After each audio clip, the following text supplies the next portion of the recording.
បាទបងប្អូនថ្ងៃនេះយើងនិយាយតាក់ទងពីរថយន្តអគ្គិសនីមួយរយៈនេះឃើញមានសន្ទុះកាន់តែខ្លាំងទៅបាទអញ្ចឹងតាក់ទងនឹងរថយន្តអគ្គិសនីដោយសារតែបងប្អូនយើងឥឡូវគឺគាត់ចាប់អារម្មណ៍ខ្លាំងទាំងរូបរាងស្រស់ស្អាតទាំងបច្ចេកវិទ្យាប្រព័ន្ធទំនើបទាំងការបាទតាក់ទងនឹង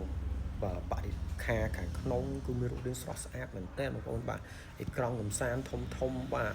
ហើយឡានគឺខ្នាតសិតតែឡានខ្នាត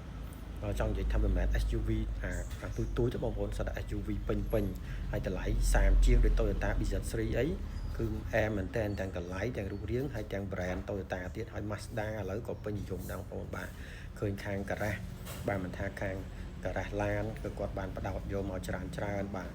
និយាយទៅអាឡានអគ្គិសនីហ្នឹងសន្ទុះខ្លាំងមែនតើបាទសូម្បីតែ brand ក្រុមហ៊ុនចិនជាច្រើននាំចូលខ្លាំងតែម្ដងអញ្ចឹងខ្ញុំគិតថាតកតនៅវិស័យរថយន្តអគ្គិសនីក៏អត់មានអីគួរឲ្យបារម្ភត្រូវយើងអត់ហ៊ានទិញជិះទេបងប្អូនបាទរថយន្តអគុយយ៉ាងខ្លីទៅគឺបងប្អូនស្រឡាញ់ brand មួយណាទំនុកចិត្តខាងក្រុមហ៊ុនណាគួរតែសម្រេចចិត្តប្រើប្រាស់រថយន្តអគ្គិសនីដើម្បីឲ្យកាត់បន្ថយបាទចំហេះប៉ះពាល់ដល់ផែនដីយើងបាទព្រោះឥឡូវគឺមានបាទករណីបាទបាតុភូតច្រើនអញ្ចឹងបងប្អូនបាទមិនថាឡើងកម្ដៅមិនថាភ្លើងឆេះព្រៃបាទមិនថារញ្ជួយដីអញ្ចឹងខ្ញុំគិតថាបងប្អូនដែលមានលទ្ធភាពបាទគួរតែសាកល្បងប្រើប្រាស់រថយន្តអគ្គិសនីទៅបាទហើយតកតនឹងការទិញប្រើប្រាស់រថយន្តអគ្គិសនីបងប្អូនឆ្លាញ់រថយន្តមួយណា brand មួយណាហើយធានាទៅយើងសំខាន់ទៅលើក្រុមហ៊ុនដែលមានការធានាអញ្ចឹងក្រុមហ៊ុនទៅលើbrand រថយន្តអគ្គិសនីគឺគេធានាយូរ8ឆ្នាំ10ឆ្នាំទៅតាម brand នីមួយអញ្ចឹងខ្ញុំជឿជាក់ថាបងប្អូនអាចផ្លាស់ប្ដូរពីរថយន្តសាំងឬមួយក៏ម៉ាស៊ុតអាចមកប្រើប្រាស់អគ្គិសនីកាន់តែច្រើនមែនទែនបាទចាប់ពី2025នេះទៅគឺសន្ទុះខ្លាំងហើយក្រុមហ៊ុន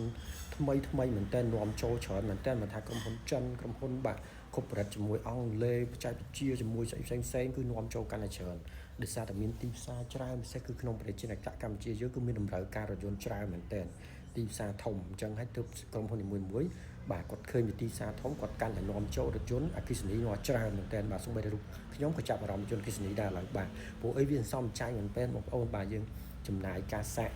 ត្រឹមតែ2-3 ដុល្លារយើងអាចបាទប្រើបានដល់100គីឡូអញ្ចឹងវាសេងវិញហើយវាអត់ប៉ះពាល់បរិស្ថានទៀតបងប្អូនបាទ